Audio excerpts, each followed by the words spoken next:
North of Boston Media Group is $127.58. Pacific Reflex Signs is $423.20. Rockingham County Registry, $6.55. Seacoast Media Group is $119.70. Stevens Associates Engineers, $5,001. Stryker Medical is $1,446. Stratum Tire is $414.50. Suburban Propane, $1,151.77. Uline is $146.23. Ultra Automotive Repair, $738.85. UniFirst Corp is $104.52. WB Mason is $1,889.01. For a total of $34,727.91.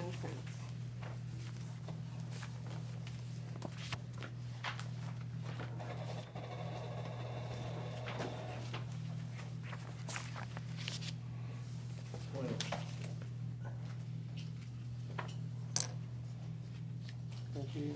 When you're ready? Bill. Block 5 Technologies is $3,336.85. Casella Waste Management Systems, $26,956.72. Center for Occupational Health is $57. Karen Clement is $8.84. Jeffrey Collins is $65. Hartman Oil and Propane, $1,225.05. Image Trend is $2,173.65. NHCTCA is $40. New Hampshire Municipal Associations is $165. Primex is $114,948.76. State of New Hampshire Department of Safety is $48.50. Title Communication is $207.11. UniFirst Corporation is $52.26. Valak is $246.45. A total of $149,531.19.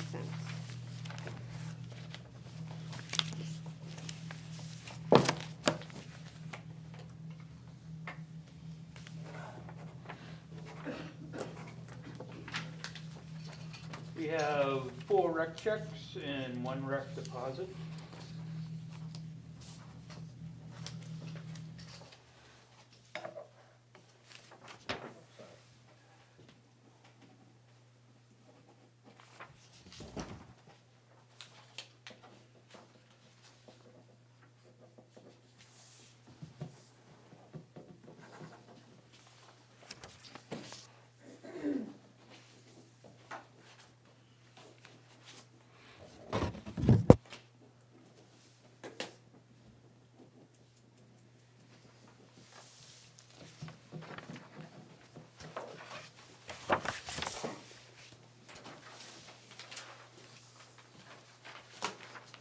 Thank you.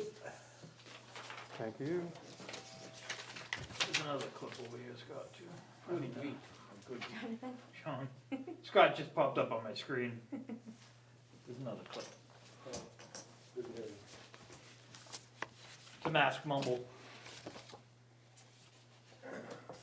So you're getting the summary version here because, as Phyllis remembers, beginning of January, we're always still doing last year's business. And I'm not giving you the restructured 12/31 statements. But this is where we are today.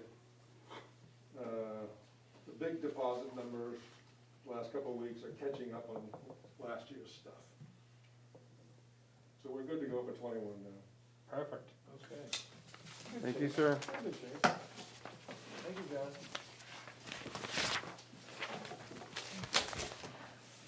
Building permits? Richard Gagnon, 5 Wilson Way, stud and insulate basement walls. Letty Bedard, 198 Middle Road, new basement. Kevin Crowley, 134 Pickpocket Road, is a new 3/4 bathroom and a plumbing permit for the bath. Frank Hartman, 457 Middle Road, upgrade electrical from a 200 to 400 amp service. And Michael Lahan, 81 Rowell Road East, for a new dwelling. That's a lot of power. It helps the growing of, you know what. Your basement? Yeah. As if it has a water source, right? Yeah.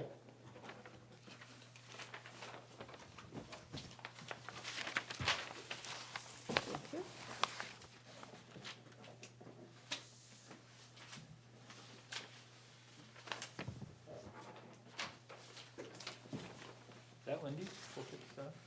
No, it was. Brentwood, Department.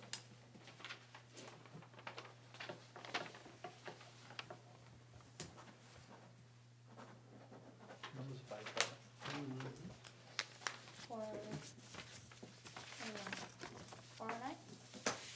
I don't know. 419. 419. So 429 would be past the fire department. So it's not, it's the one right after the town thing? Is that the Volkswagen guy? Middle Road. That's, no, the Volkswagen guy is, he's by the brew. No, he's No, not, he's right? gone. His house is on, Oh, No, that's he's not up at him. the brew That's, anymore? No. across from No, the- he, isn't he up Middle? Oh, I don't know where he is. okay. So he was going over to Middle Road. huh? The Volkswagen was there. Way back when, That didn't happen? it did not happen. No, I'm gonna make a motion for the minute. I'm on Second. top of it today. Motion and second for last week's minutes, any discussion? All in favor? Aye. Aye. Anybody opposed?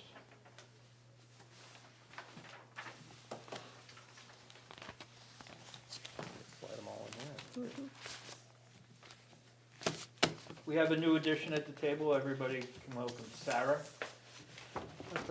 She will now be taking minutes to allow Karen to participate better in the meeting.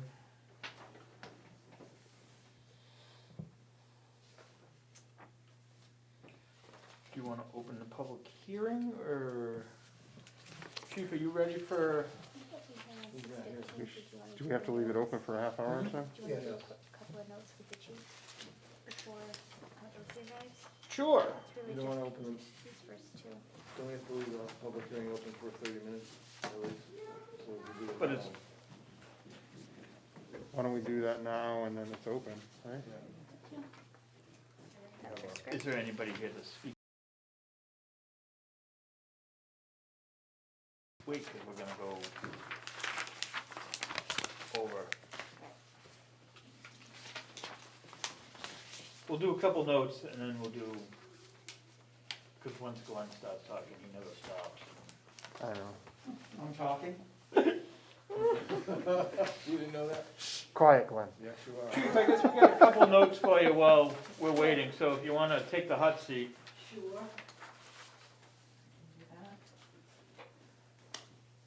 I do call it the Band-Aid chair, so.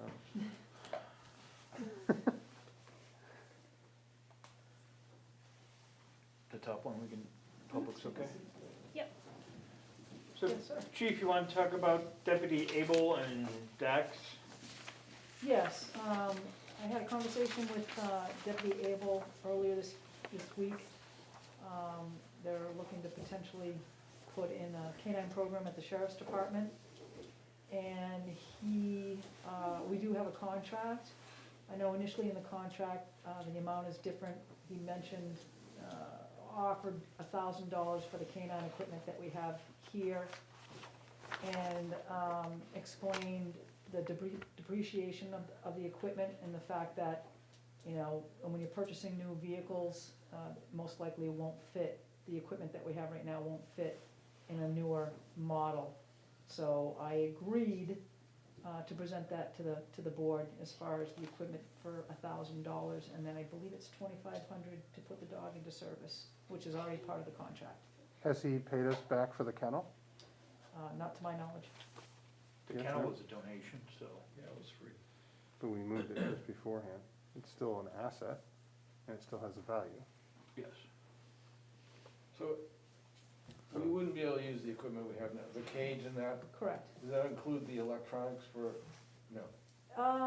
The door You openers know, we and had the stuff door like opener and the lock. Yes, it's got everything that you would need for a cruiser to house a canine. I do know they've discussed it, but I don't know that it's a done deal yet. Correct. I don't see us putting a canine in service, so I don't think so that's either. just equipment gaining rust in the basement. I'll motion that we get rid of it, Okay. and agree. Second. that. Has he agreed to the 1,000? That's what he's proposed. I don't You have a know. motion, a second. I would say that you make sure that includes for the kennel then, if you're gonna be doing that, so that way it just covers our basis that we've giving him that stuff. But we don't know who the kennel was donated to. If it was donated to the town or if it was donated to him, because it came from Brentwood Fence. I would, That was before the, But we could make it all part of the package and just, I mean, just in case that thing is on our books, I'd rather have it just listed on there, okay. just to cover our tushes. So the motion includes the dog, the $1,000 for the equipment, and the cage. The $2,500 is $3,500. 3,500. Second. It was already a second. All right, Yeah. aye. I have a motion and a second, all in favor? Aye. Aye. wait a minute, wait. Actually, we have to do a roll call vote because it's, Hold on, before we take that vote, the chief didn't say anything about the did he agree to the 2,500 as well? Yes. Okay, never mind. That's in the original contract. Okay, so, yeah, I know that, but I didn't hear him say that, so, okay, Bill? sorry. Yes. Ken? Yes. Bob? Aye. Phyllis? Aye. And I'm an aye. Motion passes. Part-time officers? Yes, I'm proposing a stipend for their personal cell phones that they use while they're on duty. We really don't have too much of a choice in that matter. We did purchase digital cameras for the cruisers in case they need to take photos of an accident scene or an investigation. So I'm proposing a stipend, an annual stipend of $300 per part-time officer a year for the use of their cell phones. So I know when I was a part-time officer, it went to everybody, so I don't know when it disappeared from part-timers. Well, we don't, the full-time officers are issued phones. Yep, and anybody that wanted to keep their phone, or the part-timers got a stipend, I don't remember what the amount was, but Used to be 15 per month. That was before smartphones. that's before everybody was smart. Sometimes I think the So- smarter so phones this made us is dumber, just- but that's me. so the full-time officers already have a phone provided, Correct. this is just for the part-timers to use. Correct. Seems like a- Because they're using their own. Yeah, it seems like a no-brainer. so. I'll make a motion that we accept the $30, 25 monthly, 300 annually. And that's in your budget, you can, I'll find it. Yeah. Second. moved by Ken, second by Bill. All in favor? Aye. Bill? Aye. Ken? Aye. Bob? Aye. Phyllis? Aye. And I'm an aye. And that goes down as a benefit, I think, doesn't it? They might be taxed on it, so they, you have to check that. You have to check on that. You're absolutely right, that would be. Because I think I get taxed on mine. Yeah, you'd probably have to pay something for that much, but. Do you wanna do, Absolutely. all right. We'll get that done.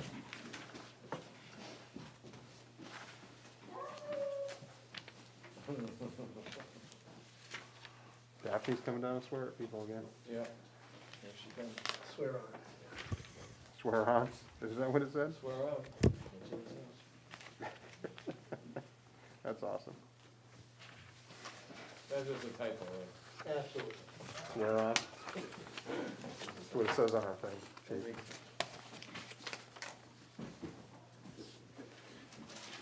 Did you wanna, do you wanna write a note to her to have her check on Atkinson? Oh, do I want to ask her? Yeah, Yeah. All right. we wanna pull her Alex, you wanna aside step before up she here, right leaves. in front of the flag, if you would, please?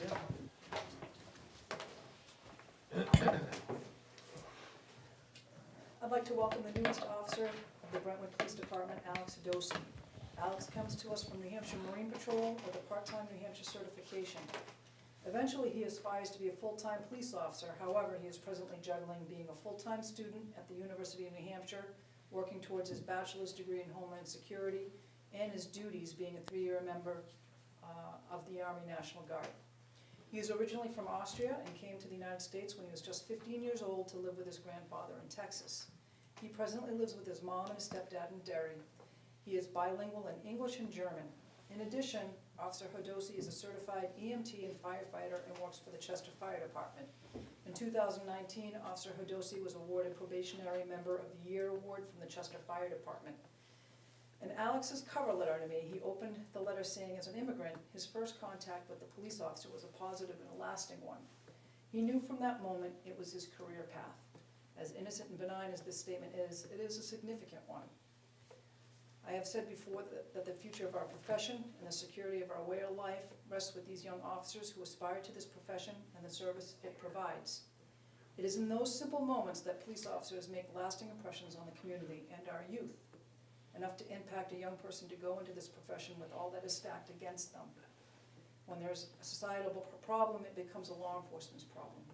There's little to no margin of error for these officers when our society expects so much of them. So welcome aboard, Alex. You have a bright future ahead of you, and I wish you the best in your career. From experience, your most rewarding moments will be the ones you never expected or anticipated. It will be hard and you will be tested. You will question yourself as to why you pursued this profession in the first place. This is normal. In closing, I'm not going to tell you it's going to be easy. I'm telling you it's going to be worth it. So congratulations and welcome aboard. So.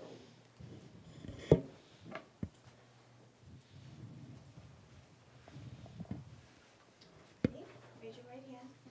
I, Alexander Hadosi, I, Alexander Hodolsi, do solemnly swear do solemnly swear that I will faithfully and impartially that I will faithfully and impartially discharge and perform discharge and perform all the duties incumbent on me all the duties incumbent on me as a part-time police officer of the Brentwood Police Department, as a part-time police officer for the Brentwood Police Department, according to the best of my abilities, according to the best of my abilities, agreeably to the rules and regulations agreeably to the rules and regulations of the Constitution and laws of the Constitution and laws of the state of New Hampshire. of the state of New Hampshire. So help me God. So help me God. Congratulations.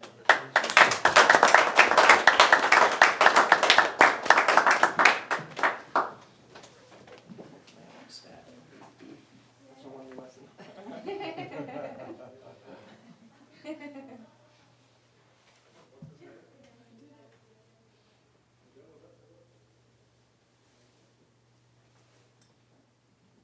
And he's not bleeding.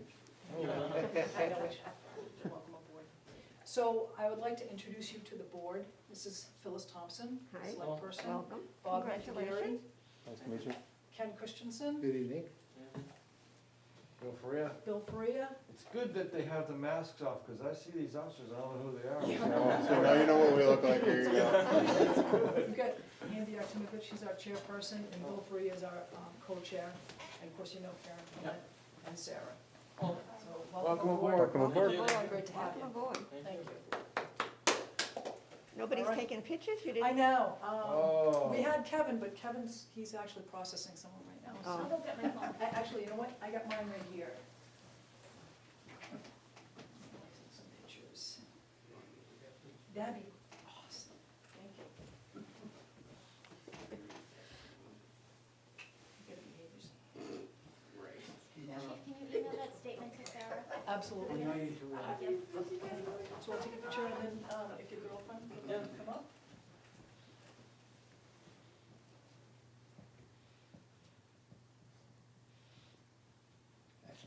Thank you. Thank you.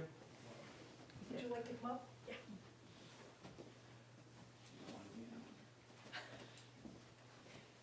I'll let you take this.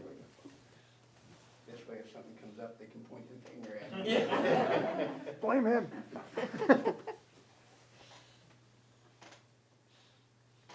on, my finger doesn't work. Here we go. Thank you. Thank you. The girlfriend has her phone in the pocket. Why don't you put one on her phone? We could do that, or I can send it to you. Hey, do it. They get it. And she'll have it. Yes, we do. Obviously taking advantage of my generosity.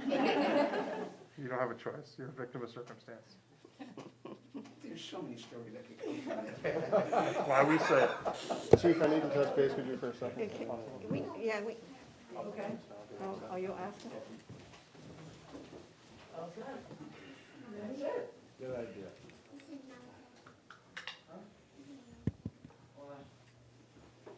You ready? I think I've made everybody dizzy now on Zoom.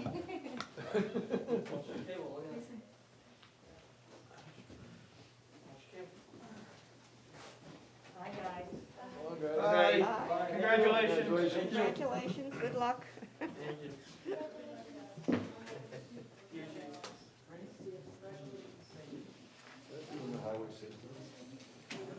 We're gonna open the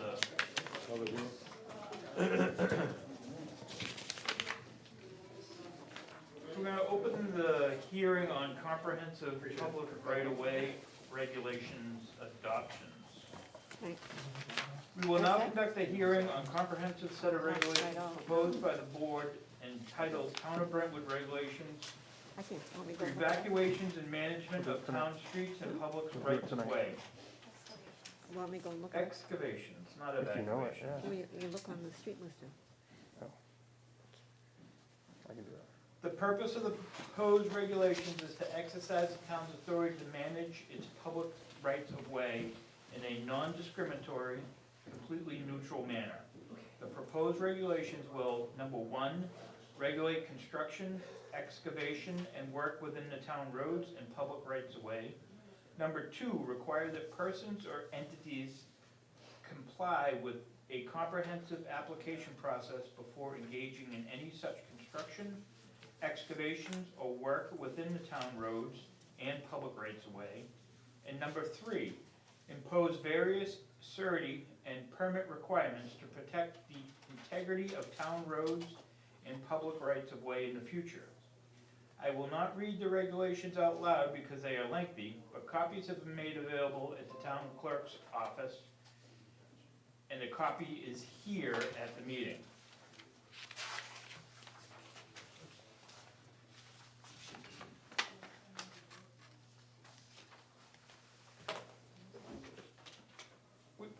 We will now open the floor to public comment on the proposed regulations. Any person who wishes to speak in favor of the proposed regulations, to speak against the proposed regulations, or who wishes to speak otherwise on the proposed regulations is now invited to make public comment before the board. Is there anybody in the audience that would like to make public comment about the regulations? I'll make a comment that we should approve them as soon as possible.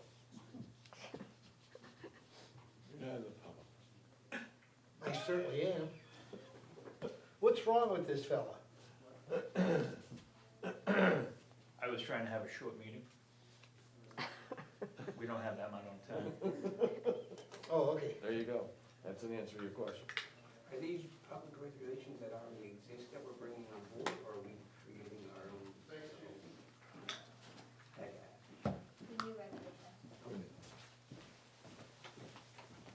But they're also required. So the question was, are these current regulations or something that's gonna be new? And the answer was, they are something that's gonna be new.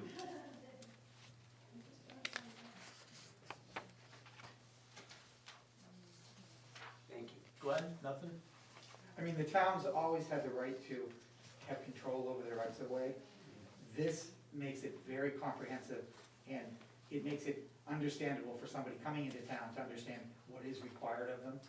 Because in the past, if time lapses between things going on within the right of way, the process that was used to oversee what was going on would most likely be different. Whether it was a different road agent or a different board of selectmen, if the issue hadn't come up before, understanding if there were permits involved, what the thresholds were for permits involved, all those things never was really written down anywhere. And this provides a very comprehensive way of looking at doing anything within the rights of way of the town. Basically, putting the baseline down, Yeah. actually losing off. Exactly. A good example would be Unitil did the gas line project on Pine Road, Okay. and they dug up Pine Road right after we paved it. So we asked them to put a security down, so if they didn't fix it up to standards, there was money available that we could fix the road. But because of the bridge, they had to like go right down the middle of the road at one point. So that's a basic idea of what we're trying to just have processes in place for that. All right. And that was like a couple months after we paved, wasn't it? Yeah, it was, we just Yeah. finished paving it and they wanted to dig it up. And we ran into a similar situation when we did Prescott, when they were running that water line. Yeah, they ran the water line across the road. We actually didn't put the stop line in because. Yeah, we were waiting. Yeah, it's a very proactive thing for the town to be doing. That makes sense. Yeah. It is. So do we have to wait a half hour? It doesn't specify that you do. So not seeing any time requirements, I'm gonna ask if there's any other public comment Anything on this?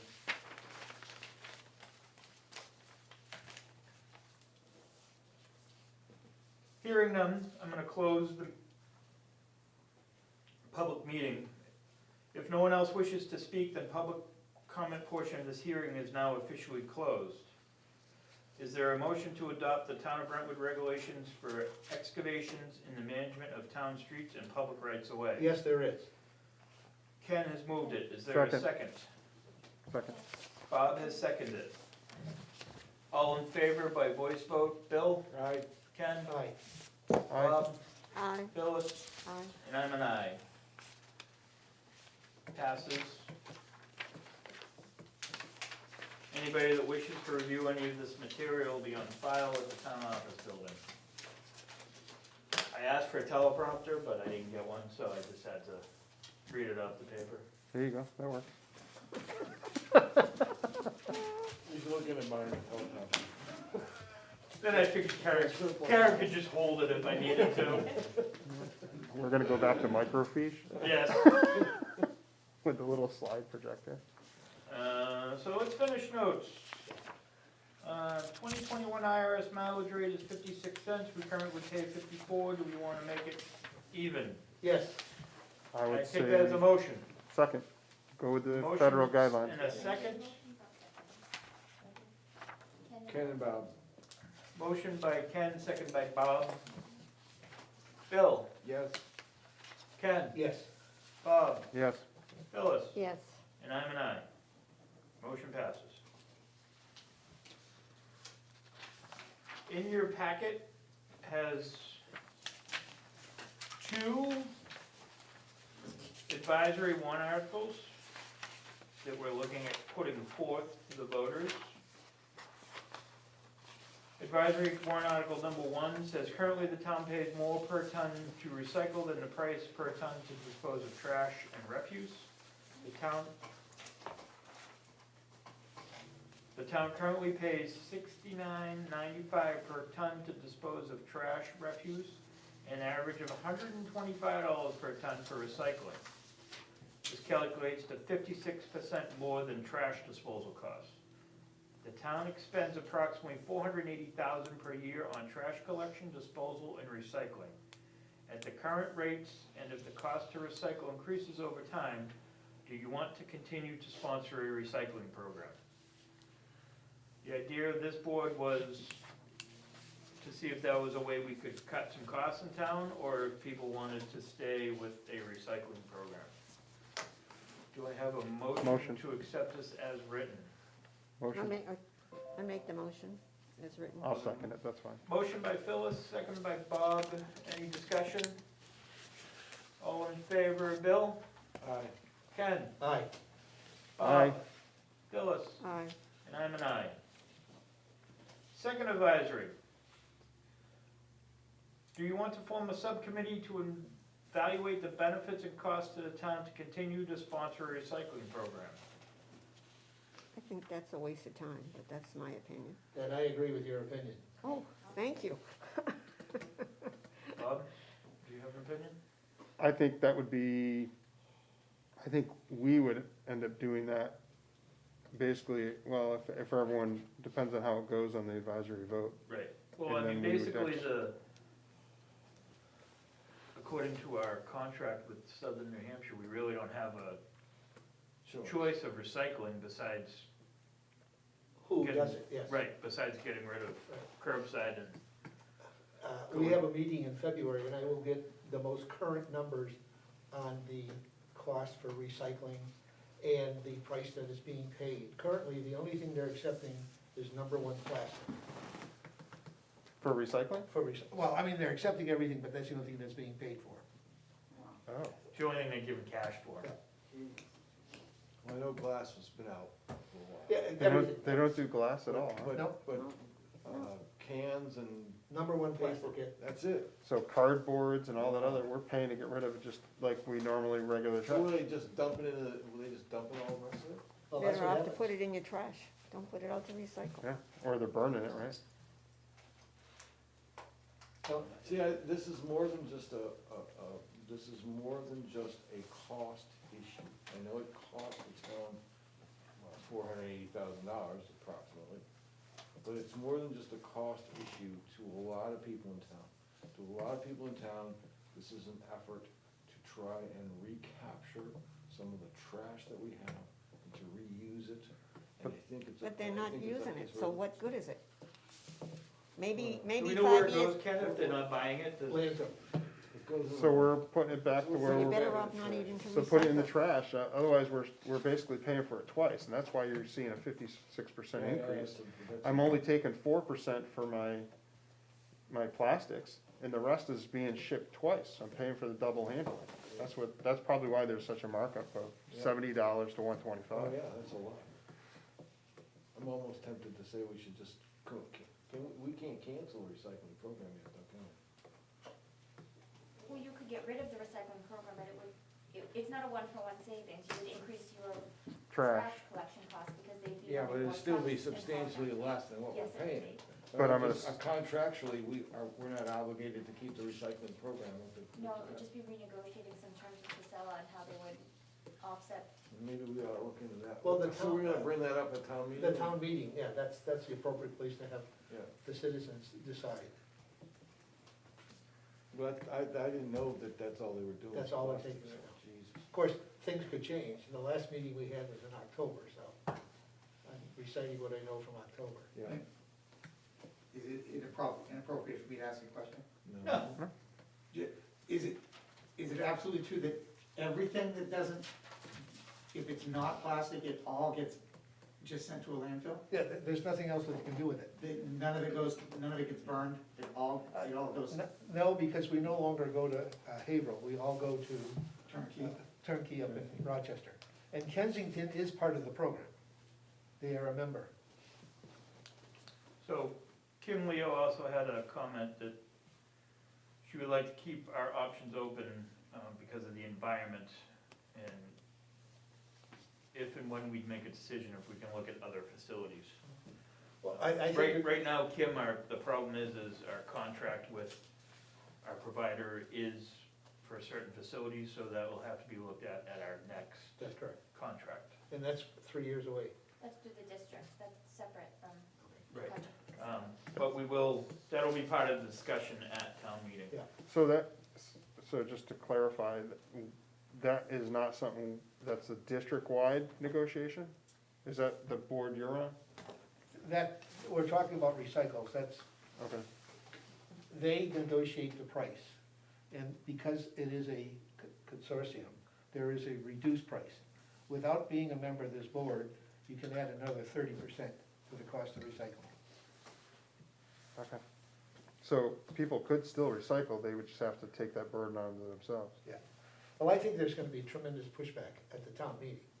I think, like I you said, agree, yeah. many people think that it's worthwhile to recycle. I guess maybe But maybe they looking don't at know the facts. is there a central area that if they want to recycle, that they could bring the recycling too? That might be another option where they're more than welcome to bring it You over mean there on a private basis? on a private Yeah. basis if they want I to do mean, that. if we can obviously, at any point, we can keep stuff out of landfills, it's good for the environment. Absolutely. Mhm. yeah. But if they're throwing all of our recycling that we're sending Slowly getting closer to the floor. to the landfill? Yeah, that's awesome. Yeah, actually, you know what, you just raised it up and I just watched it start sinking again. Bad shocks. Alright. So, the second one was a nix. Correct. Did we wanna talk town meeting? Sure, is Dick here or? Mr. Chamberlain and Doug Howie are on. All right, I'm gonna go get Daphne, she wanted me to call her when we were Okay. ready for that. You are unmuted, we can hear you, Mr. Chamberlain. We're gonna get Daphne, so we're gonna pause for 1 second. Mr. Chamberlain is the town moderator and Doug Howard is the town auditor. Daphne wanted to participate in Nobody's probably heard me.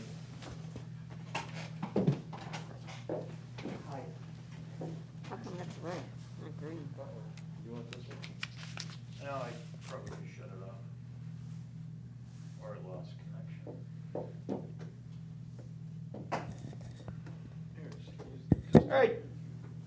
go ahead.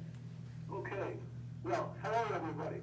Hello, How you doing, Richard. Dick? I can't hear him. I've got a couple of paragraphs I'd like to read to you that I wrote this morning, and then I've got a few questions to ask.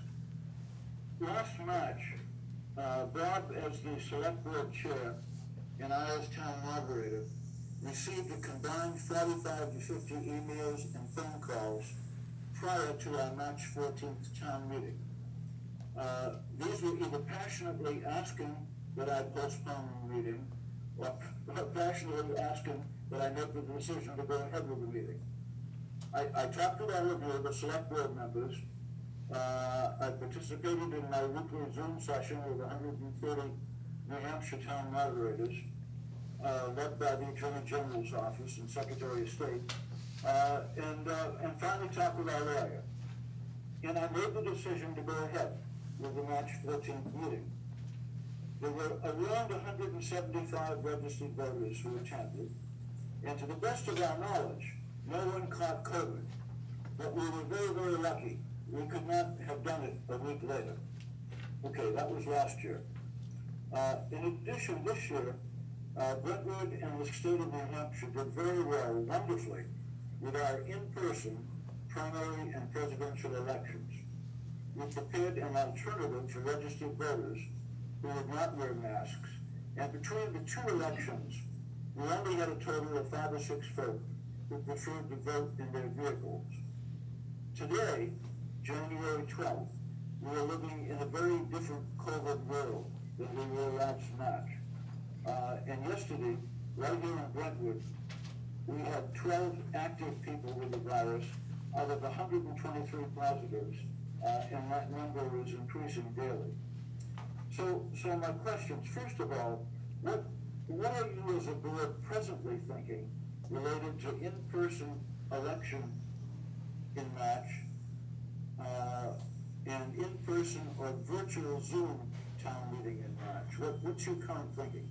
So I personally think in-person election is gonna be kinda like we did at the school. It should go fairly well. We just need to, I would think so too. the problem is gonna be town meeting, and right now we don't have much of an option besides what New Hampshire Municipal's disseminated about, the drive-through program, which includes 2 or 3 different, 2 virtual meetings and then Yeah, I think that's, a drive-through thing. We're hoping, my hope is the state legislature comes up with something, More some type of relief for the towns, because right now we have no relief. What kind of relief do you the need? only relief we have is we could postpone We it. can That's it. postpone the town meeting or That's the only hold, relief. yeah, or hold it later in the year with the hope and anticipation that the COVID situation will improve, or we can just go forward with the town meeting as currently option, but I don't know, I'm not sure about that. My understanding is that we could postpone the town meeting as late as July if we wanted to. Not that we want to, but there's that possibility. I think our best possibility would be a postponement and then be able to hold it outside. Go to the BCC, set up Tents or something. the field, Uh-huh. and we could set up tents so people aren't in the sun. And then between speaker systems or something, I'm sure we can find an event coordinator that could help us work through that. But that would probably be our best option for town meeting. But we have to wait and see what the legislature provides us. Well, they said you could postpone it. If we did postpone it, what does that affect in terms of, for example, the budget?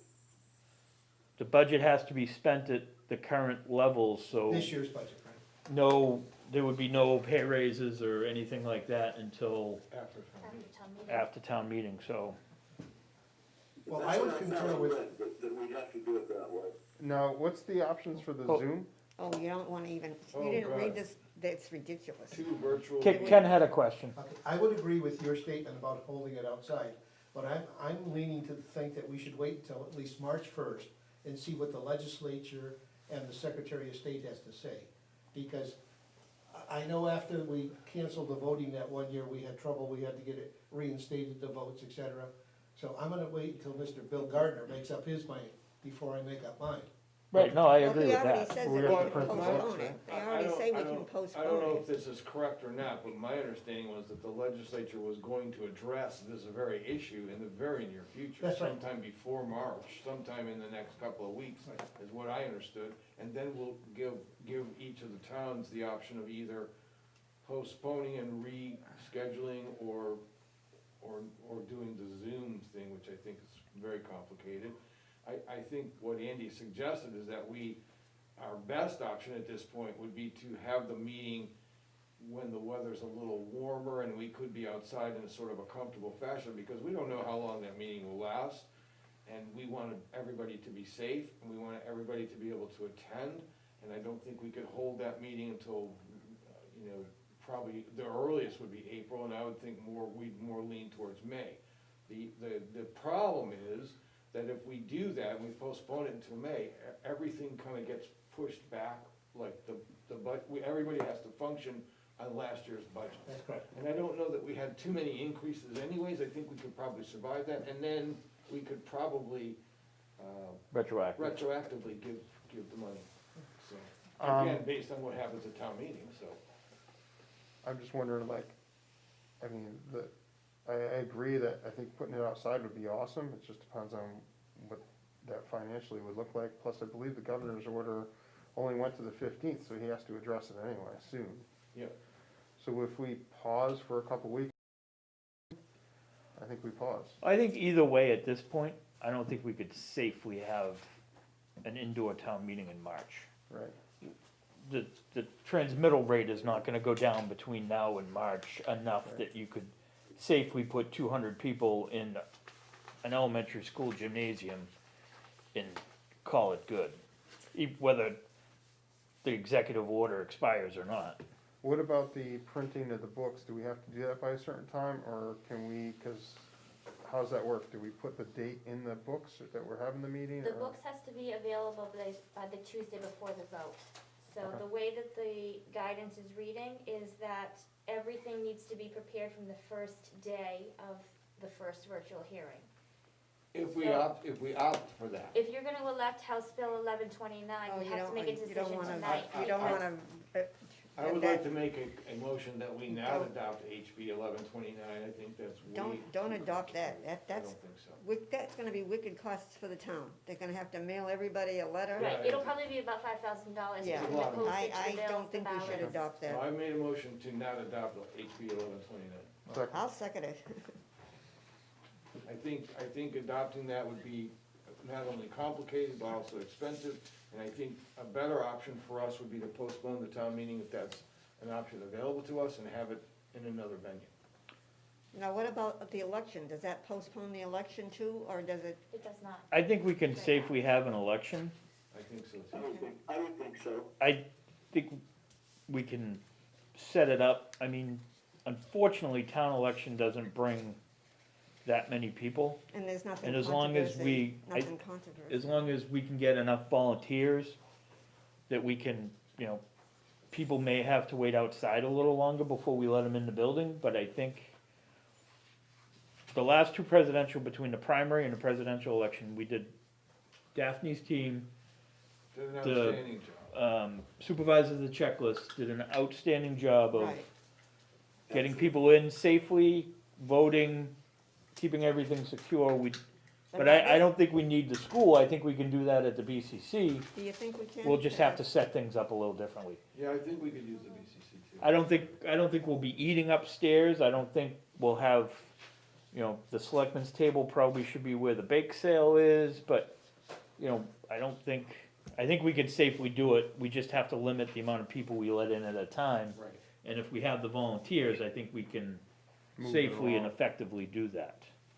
What- You Would think we so, have that at the same Dick? time? I do think so. Daphne? So we Def- would have that in March?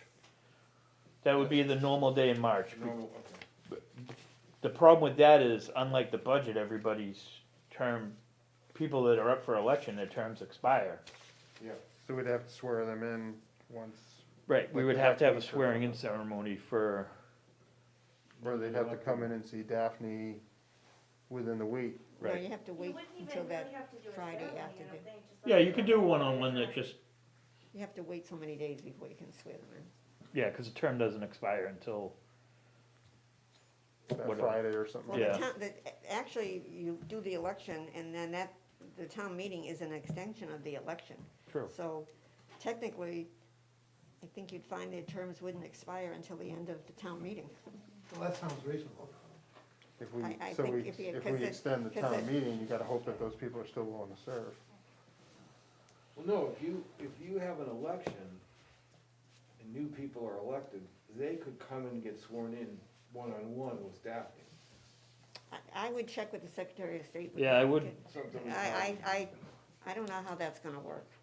And Daphne, do you know of any, guidance put out for absentee ballot? Is it gonna be the same?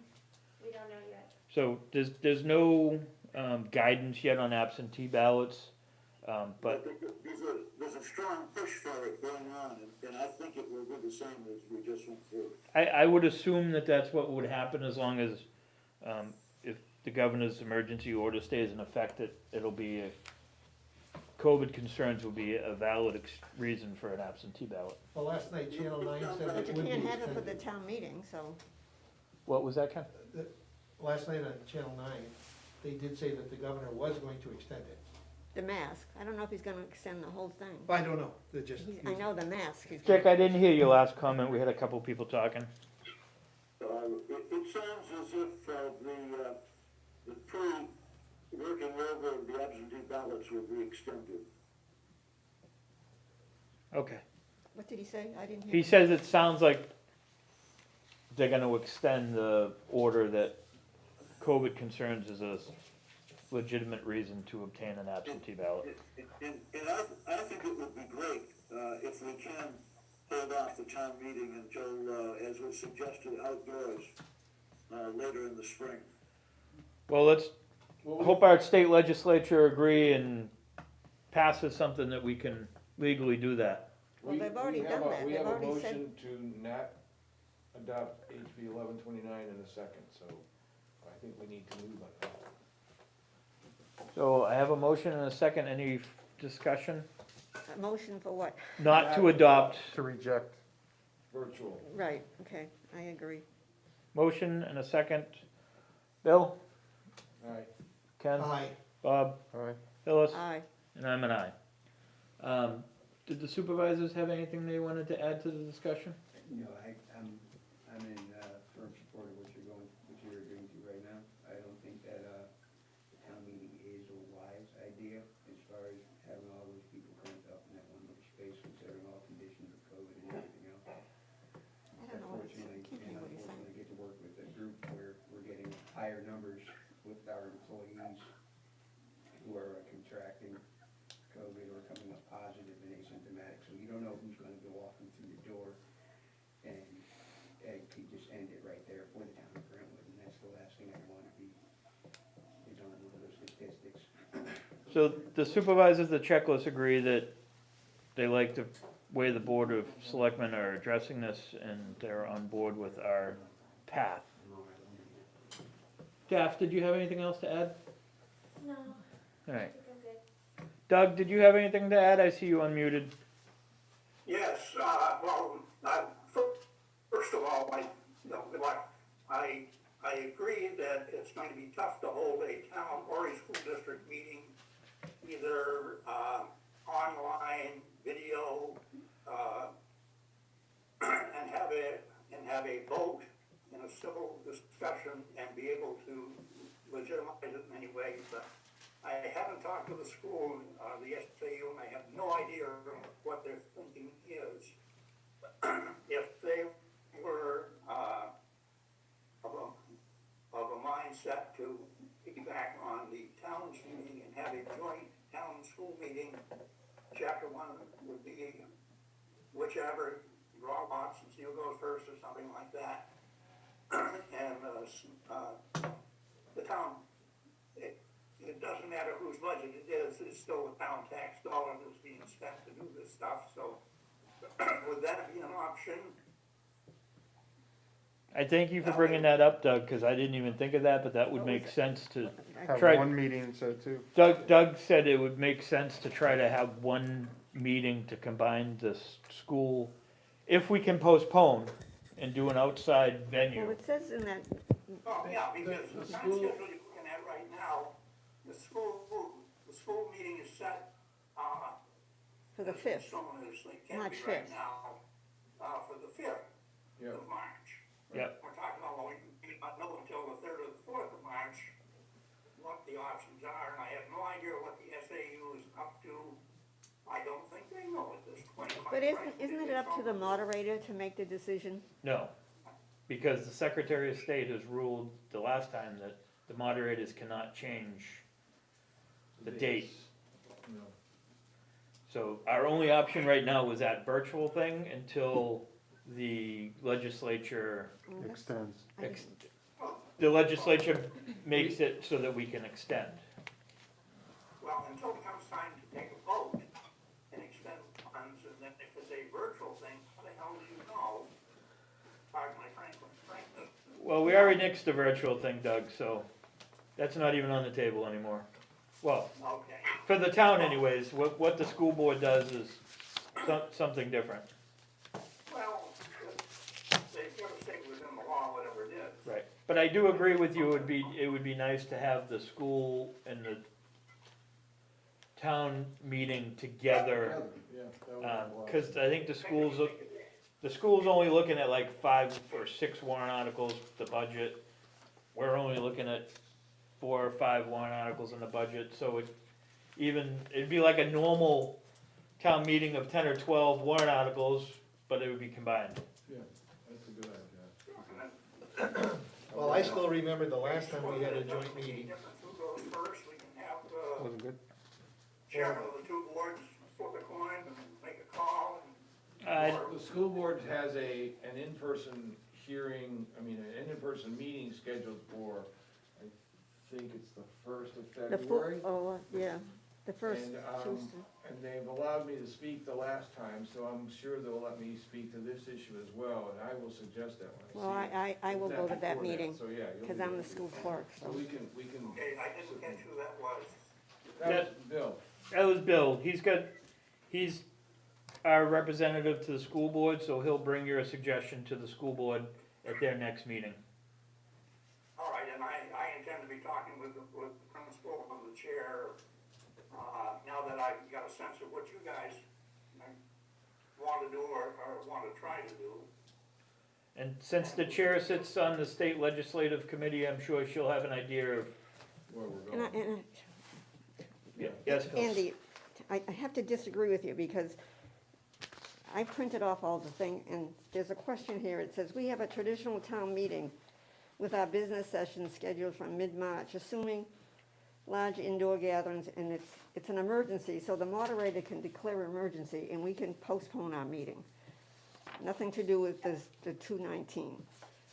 No, it doesn't, but I disagree, because we got in trouble last time we postponed a Yeah, meeting but for an emergency. there's a RSA that changed it so that he can do that. That was an addendum. Yeah, RSA 40-4, if an emergency occurs which the moderator reasonably believes may render use of the meeting location unsafe, the moderator can postpone the business or deliberative session at any time prior to the scheduled deliberative or business meeting. The Attorney General's office issued a memorandum in March of 2020 indicating that this COVID-19 pandemic constitutes an emergency. I think the language still states that you can only postpone it for 3 days at a time, though, doesn't it? 72 hours at a time? Well, Really, that might be right. no, I think you can, no, it says you can postpone it till May, this one in Well, I here. think you can continue to postpone, but I think you can only do it at 72-hour increments at a No, time. not according to this, you can postpone it till May, the memorandum. Yeah, well, I know there's obviously something different because the legislators are taking this up in Concord, so, It's, I would say we can look at it in another couple of weeks and just see where we're at. all right, chairman of the budget committee is on. Keith has a couple questions. I'm gonna let Keith, talk. All right, thank you guys. Can you hear me okay, Andy? Loud and clear. Yeah, All right, perfect. So, just for Karen, how would this affect, because I know we need to post the hearing by tomorrow. So how is that going to affect the budget hearing? Any idea? If we're not moving forward with House Bill 1129, then it won't. I'll get it tomorrow, we'll post it it'll go in the paper for the 21st, and you'll still be able to run your hearing on the 8th. Okay. If you think we're gonna have a large-scale presence, we may wanna think of having the hearing at the BCC. But I would assume with the Zoom option, we may not have a large-scale you presence. never have a large-scale presence anyway. The only Yeah. ones that. Well, last only year ones this that- room was packed. Yes. Was it last year, though, that they were there because it was the select board hearing where they maybe thought there was another... Normally just the department heads show up. No, I don't remember why there was so much, PD stuff last year, I think. yeah, I think it could have been the PD stuff, Technical but, difficulties. can you hear me now? So, yeah, I got you now. I had a little technical glitch. That's right. I think it might have been some PD items that drew a crowd. Yeah, like there was a zoning board meeting or something else where everybody thought, again, there was mixed messages. And it was the I mean, conservation in easement. the 5 years of ZBA. budget hearings or the 6 years that I've seen, 1 or 2 years we've had the room packed and we kind of knew what the circumstances were. My plan for this year that I discussed with Karen today is I'm gonna try and get the slides on the website early. I'm gonna run a Zoom in conjunction with an in-person meeting and just attempt to moderate it that way. I mean, based on what I've seen for attendance so far, just to the budget committee meetings, there's a handful of digital frequent flyers, and our regular in-person folks, understandably, have not been around. So unless something unforeseen happens between now and then, I think the digital option is absolutely fine to go forward with. Okay, Keith. Everybody hear that? And then the other, oh, go ahead, sorry. I just wanted to make sure everybody heard that, it'll probably be held here with the Zoom option. Go ahead, Keith. And then, so as far as like, how would the town be funded under this if the meeting is delayed? Like, where would you guys get how would that work? Well, we would have already received the tax revenue from the December billings, and then we would just continue with our spending. I would on a believe, statutory basis. I would believe part of the legislative law would be that we could continue to spend at the 2020 budget until town meeting. The funding will be there, it would just be the authority to spend. I believe that would all be part of it. We would just not spend at the new budget level, if that makes sense. Because technically, that's what we do now. I mean, we're in the 2021 budget already, and it's not approved, so we spend at the 2020 budget until it's approved. Which is why it never made sense to have a calendar year budget and not a calendar year meeting schedule. This is New Hampshire. Yes. Yeah. Well, there is an option, some towns do a July to June budget and have a meeting in June, Right. so far it's always worked out for us. Anything else, Keith? That's it. Anything else, I'll just bring up with Karen or you one-off, Andy. Thanks, guys. Okay. Appreciate it. Thanks. Good night. Dick, did you have anything else? No, I didn't. You've answered all my questions, and I thank you all. Perfect. Doug, do you have anything else? Always a pleasure. You guys are looking good. Thank you. Wouldn't that nice if we had a view of the whole group instead of, you're looking through this little screen, Andy, but You do have a view of the whole group. Yes, you do. Go to your left. There's a person attending that says Board of Selectmen, and it's a group view. miniature. Miniature, Well, it's because the Board of Selectmen never talk, it's just me. As it should be. If you go to grid view, you see everybody at the same size. All right, I'm gonna move on. Anybody in the audience have anything that they wanna talk about this? All right. Anybody attending virtually have a comment or a question that they wanna pop up right now? It's always a pleasure, I appreciate it. All right, Doug, thank you. All right, let's move on. You got stuff to sign? Yep. So this is a PA 34, which is transferring ownership of Wilson Way to the town. The easement deed and all of that has already been recorded, so I just need the chairperson to sign 3 copies of that. Motion. And this was recommended by the planning board? Yes, it was. And Jamisha has reviewed everything. There's a motion by Bob, do I have a second? Yes. Second by Ken, all in favor of me signing this? Bill? Aye. Ken? Aye. Bob? Aye. Phyllis? Aye. And I'm an aye. Motion carries. Andy's signing for all this. And Andy speaks for all this, and Andy's signing for all this. It's a good thing. Our name. And Andy runs the audio video, and Andy. Andy's a jack of everything.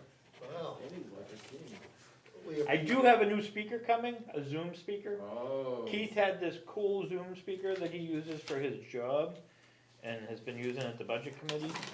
It's more like a conference table thing so that Everyone can hear. everybody can hear and the mic is better that everybody can hear. Does it sit? I'll put a table in the middle and Okay. sit it in the middle. But it does work much better. Anything I else? think that we should commission someone to build a table that matches the table that we have now. Why don't we just go buy a little end That may table? not be a practical suggestion, but I'm just saying. Well, we have that table that we can put in the middle, That doesn't look like. We can do an end table. or just put a little podium. Oh, Yeah. he's in Florida, he can't build another podium. I'll look at building something for you guys. May have to come back. Alright, You want 2 little tables? well, we need a Sarah table now, and we don't need a table, we just need You something just to need a put the, pedestal, that's basically all you need. something to put the mic and the Zoom. Okay, Yeah. I'll look into it. In All right. spare time. I know enough to be dangerous. And not hopefully lose fingers. Okay. Before we move into non-public, Phyllis, do you have anything? Library meeting was last night, they were really intrigued with the impact, utilization of the impacts, dollars. They also, they only had, last year in December, for example, they had 1,500 units, things checked out or whatever. And this December, they only had 500, so. Well, when are they gonna open? Well, that was one of the things, and they said they are open by appointment only, and I did bring up some of the concerns. I know I had heard a couple complaints, and I brought those up also, where somebody was turned away that went over there that didn't have an appointment.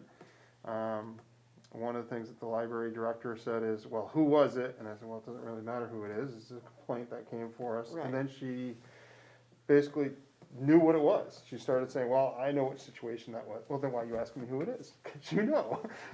And I shouldn't be saying it in public to who the person is anyway. And then the other thing that came up was, some people feel they're kind of abrasive towards the people that are going in there. Some clients have complained about that. So that was kind of a concern that we heard, where people are just frustrated that they can't utilize their library. I did hear from some other people that are now starting to go to other libraries because they can't get our service, and that was addressed, is that they need to really figure out who they're here to service. I had somebody send me an email saying that maybe that would be a great spot for a police station. So they need to figure that out, The but little red house next door doesn't want a police station on it. just saying. Well, or, they could put the Grange downstairs, we could sell that building, since that one's falling apart. So I don't know what happened yesterday with the budget committee as far as the $10,000 impact dollars that we were looking at. Did you guys sort that out or no? For the benefits budget. Oh, I'll get to that when I talk. Okay, so that was their concern last night, and they expressed that they feel that they're More the than only, 10,000. 26,000. well, out of that one budget. Their concern was, why is the library taking it on the chin to take that much out of their impact dollars, and as I explained to them, it can be utilized to pay for the bond. That's what those funds are basically for, so, it was just kind of asking them what their thoughts were and their opinions were of it, so. So to backtrack a bit, that 30,000 that the budget committee, shorted the benefits budget, I was looking at to see if we had extra impact fee dollars that could be used for either the library or the fire to offset the bond payments for the library and fire station bond to offset the benefits budget. I have a sense that the benefits budget will probably be re-evaluated in the near future. I would hope So, so. May not be an issue. Ken? I'm fine. I have nothing else. Alright, so last night at the budget committee, the school budget passed, it was like 2.5% increase on a $6 million budget or whatever. So there was a increase, but they did a very good job of keeping stuff in check. When you figure they also get a 6% on healthcare and whatever retirement was, which is a huge one.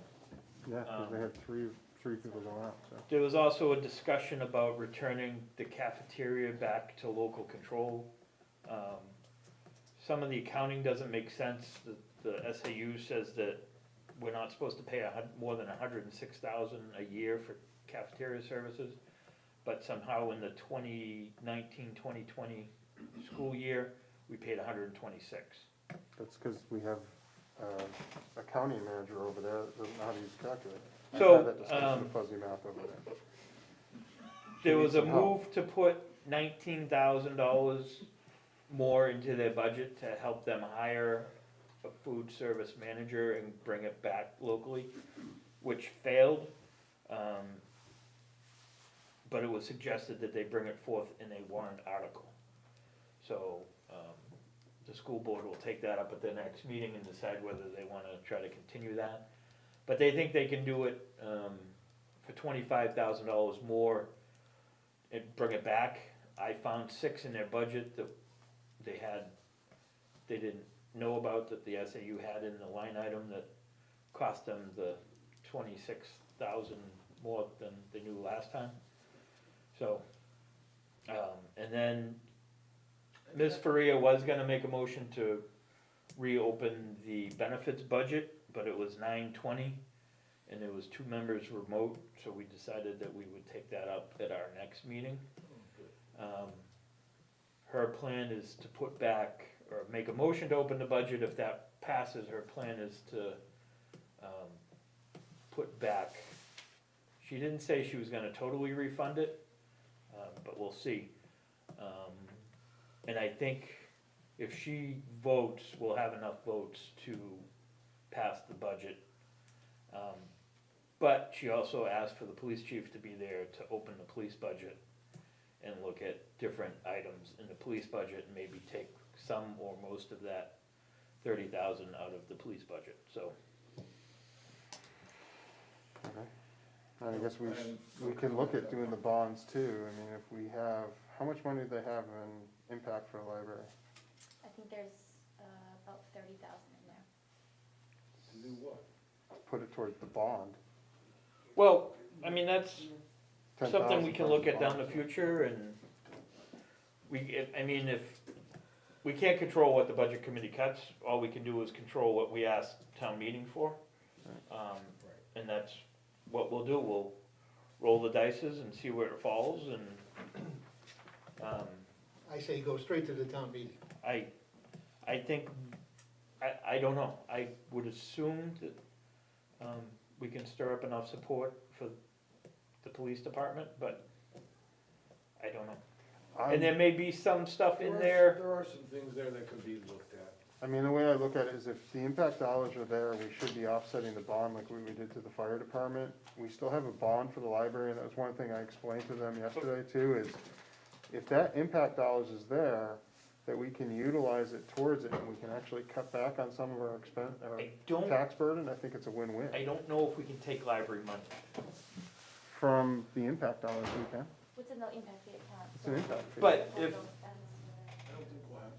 right, but They got 30,000, if you don't use it at a certain time, you lose it anyway. Well, I know that. No, I agree, but what I'm saying is if we appropriate library money, they get that money, so we would have to fix that before, it went to town meeting.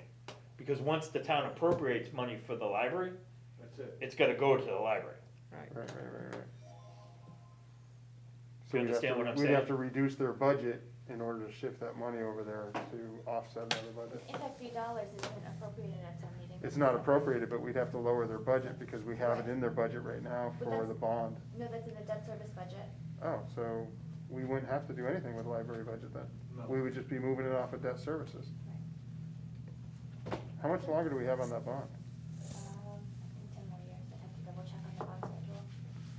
So maybe we But put the 10,000. conversation I had with Janice was, I was trying to get a feel for what projects they had to use that money for. Yeah. So we could see if we could make it win-win if that's where we were going. The only other thing I have right now from Zoom is Kim Leo said that she feels that it'd be more than 25K that they need for the food service because of, you're gonna pay somebody more than 25,000. But there was money in the budget that we pay a portion of their food service person anyways.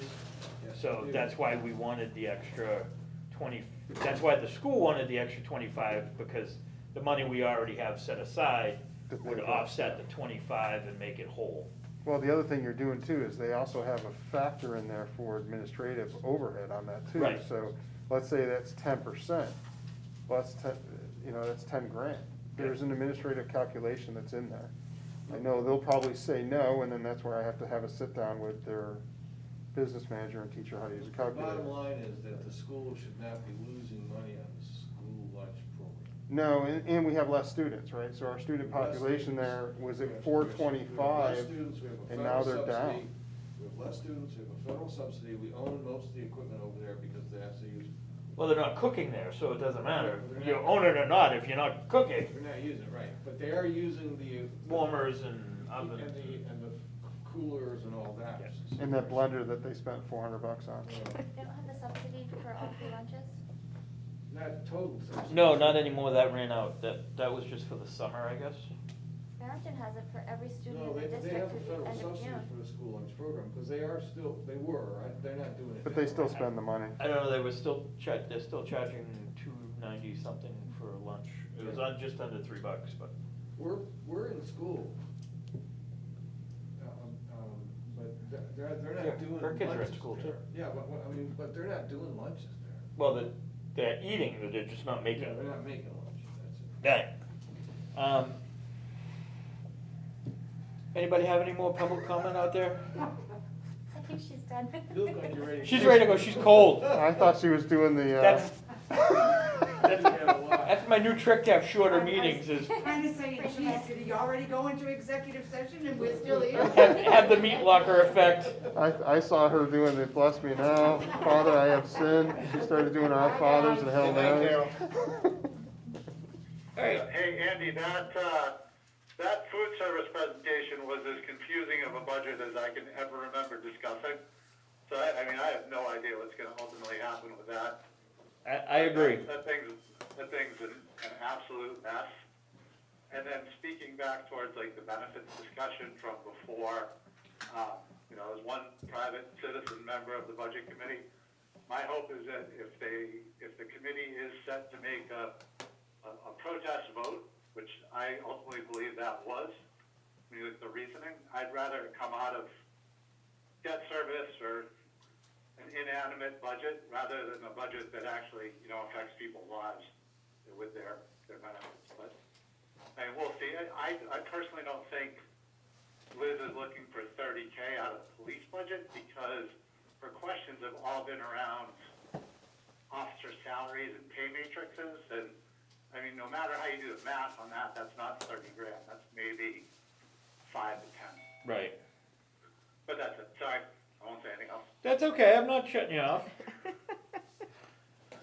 You have good views. I'm part of a lot of long meetings. I'm all good. All right, Alina, do you have anything? No, I I agree with kids for whatever that's worth, and with regards to food services, I'm looking further into it. I think they struggled with explaining some of the accounting behind, which I will do my best to straighten out and kind of just understand myself and then try to, I don't know what she's saying. maybe put it in a different format or something, but essentially, one of the disconnects, I think, that is happening is that the losses are caused in part by revenues that Swayze brings in for the cost of lunches. And when parents aren't able to pay, not all families that are unable to pay, unfortunately, my understanding, file for, financial aid. And when parents are unable to pay, school still has to provide lunches. Yeah. So there's a disconnect between the cost and revenue to begin with. And then on top of that, last year, there were salaries that were paid when, during the quarantine, essentially. And that's when we weren't taking any revenues in, but we had that cost of salaries. But that's, I'm gonna further look into that. That's my understanding at this point of the matter. So the basic part of that was Alina volunteered to dive into the SAU books as much as they will let her and see if she can figure out what's going on with food service. She has the experience and the know-how in order to sort through it all. Thank you for doing that. Anybody else have anything? If not, we're gonna go into non-public and say goodnight to everybody.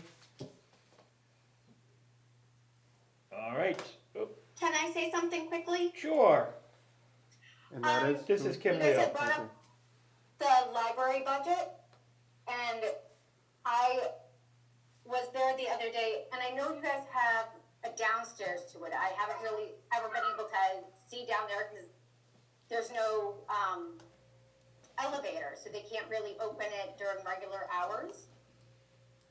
I think that definitely needs to be fixed, and the amphitheater, I think, would be a great benefit to have that fixed. And I gave them some suggestions in the Library Friends group for how to possibly come up with some of the extra for that, because I would hate to see that disappear where it looks like it would originally be an amazing spot for town to have little events or kids to put on plays, etc. So I hate to be Debbie Downer, Kim, to everything you say, but unfortunately the library has a weird system that we can't tell them what to do. Their library trustees run the library. All we can do is monitor their budget, and then whatever's approved, we give it to them. I hear what you're saying, and the appropriate place to air those concerns, the Friends is a good idea, but the library trustees have public meetings, just like us. I'm not sure when they're posted, but you can find them on our website or send Karen an email or. They had one last night, Unfortunately, they had one last night, so. next month, Yeah, well, it was the same time as the budget. budget committee. And we're much more fun at the budget committee. But I haven't been to the library one, but I definitely know the budget committee's a little more higher on my ranking at the moment, just because of what was on last night's docket. I hear you. All right, anybody else? We're gonna wrap this up so we can go home. I make a motion to go into non-public in accordance with chapter 91A, 311, A, B, C, D, E, and I. Second. Motion by Bob, second by Ken. I'll take Bill. Aye. Ken. Aye. Bob. Aye. Phyllis. I'm an aye. Good night, everybody. Yes. You may go home, we're not coming back to public session. Okay, thank you. Goodbye, thank you. Good night. Good night, Sarah. Have a good morning.